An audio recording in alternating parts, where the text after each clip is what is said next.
This video is sponsored by Notion.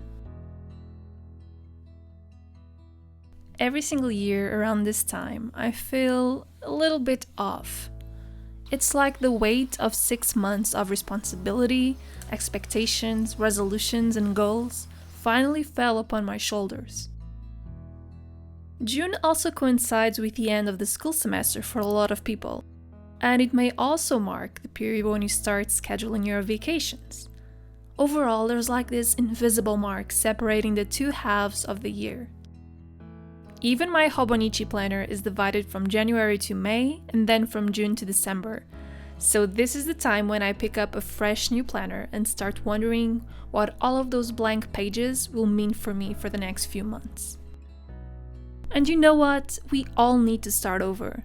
We all need to reset, to look back, appreciate what the first months of the year have brought us, and start thinking about what comes next, as well as strategies to center our attention inwards and live in the present with more intention.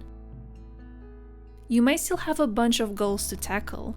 Maybe the lockdown made it impossible for you to achieve your 2021 goals, or you may feel simply unmotivated, uninspired, and unwilling to start working on those goals after 6 months of failure. That's why the first thing you should do in your reset program is cutting back realistically. Look at the goals currently on your list and be honest with yourself. If you thought about changing jobs, but the recruitment process is already over, it will be unrealistic and nerve-wracking to spend the next 6 months trying to find your way in. If you wanted to save a certain amount by December and you still haven't started saving yet, maybe you should reduce that saving goal to half. It's still an amazing victory for you, and it will reduce the stress of saving every single penny to reach that goal in detriment of other important areas of your life. I can give you my personal example for this. One of my goals for 2021 was reaching 700,000 subscribers here on YouTube. But looking at how things are, I quickly realized that it's impossible.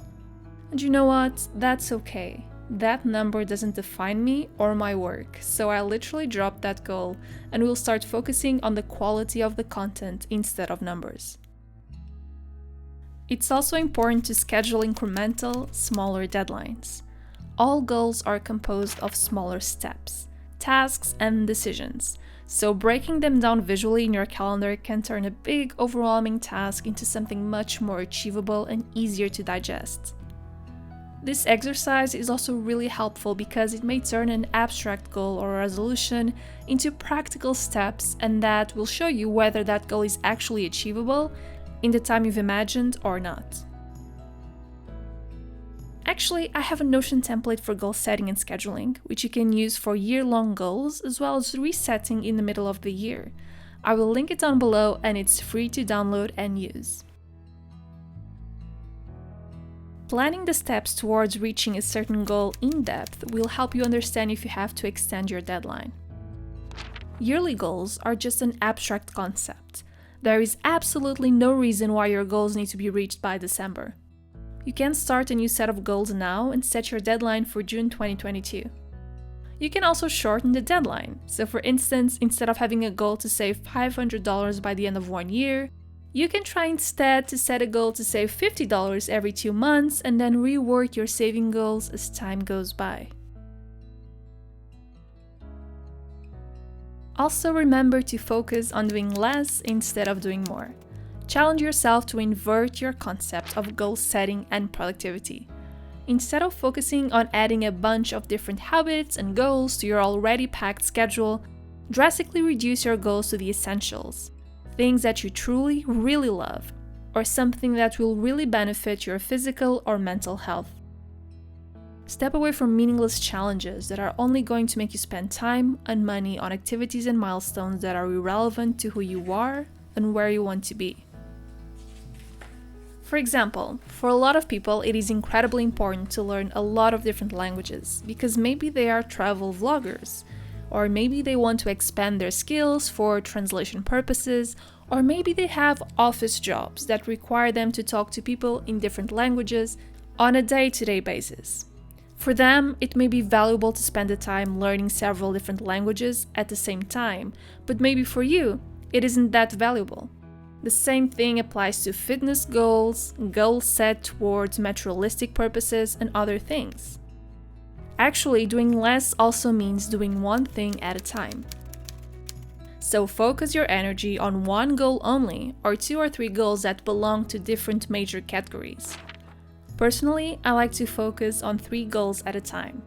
A goal related to health, a goal related to my work, and a goal related to my personal life.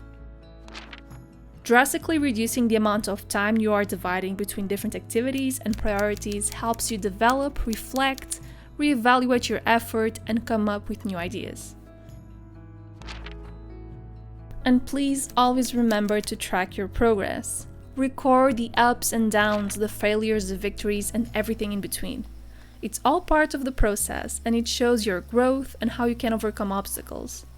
There's nothing more gratifying than reaching your goal after so many months of struggle, and then be able to look back and see everything you've overcome to reach the place where you are today.